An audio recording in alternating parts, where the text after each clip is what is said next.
bluegrass, this ain't groceries. I'll tell you what, this festival,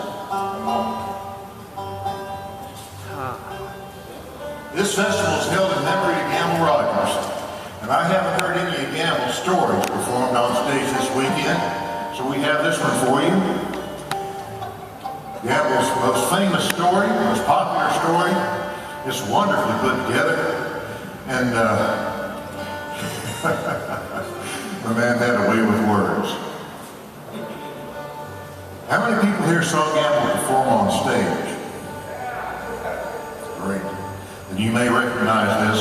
It's called the Honeydipper.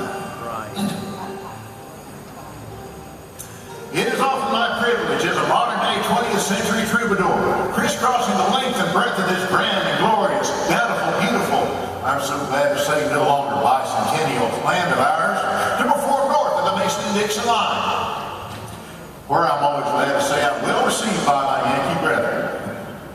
Well, every so often some slack-jawed bimbo will come up and say, "Hey, Bob, you're from down there, ain't you?" I say, "You damn right." He said, "Hey, Bob, you got anything to do down there for laughs?" I say, "Well, sure, we got loads to do for laughs where I come from. I grew up in the Coochie Valley, Georgia. One winter we had a hard freeze and my whole end of the valley turned out to watch the volunteer fire department chop the dogs off the fire plugs. Every summer, everybody come out and watch the police department repaint the white line down the center of the road. It's pretty heavy, it's a dirt road. But by far the most significant thing I ever witnessed with my own two eyes as a southerner in the Southland was when, as a resident of Coconut Grove, Florida, I beheld a phenomenon known as the Honeydipper. Perhaps this bears a modicum of explanation.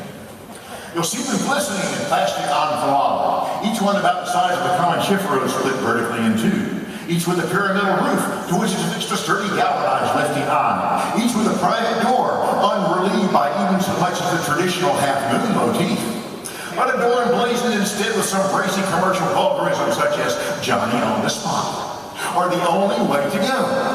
And these, ladies and gentlemen, are the portlets of America, the scourge of the rock and roll festivals, truly an index of life and living in the 20th century.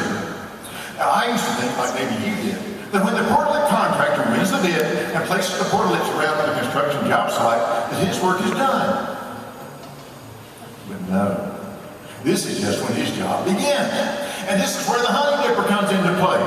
Behold the Honeydipper, a monstrous flatbed truck to which is affixed a crane with a 250-foot boom, a crane actuated by an abject drunkard, a man with the cerebral propensity of a lobotomized angleworm, a retired crown pilot from the Confederate Crocodilers Association.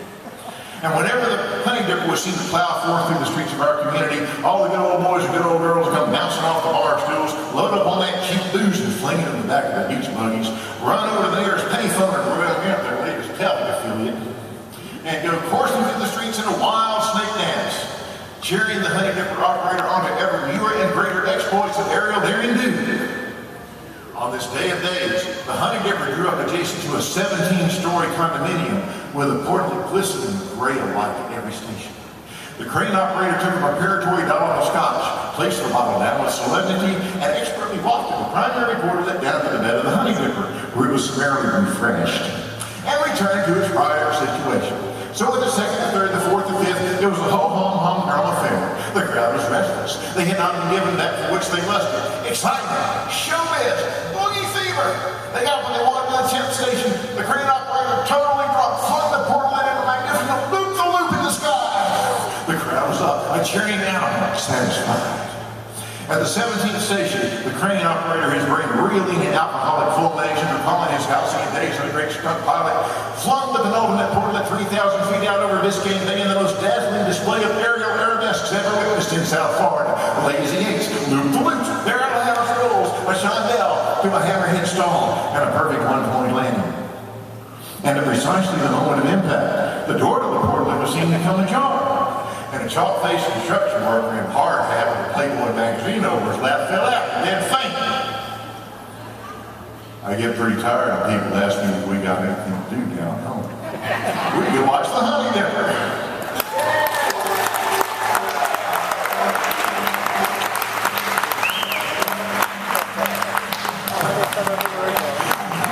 perfect. I heard the first time Gamble did it. Gamble would have been proud. The beef and bottles. Yeah.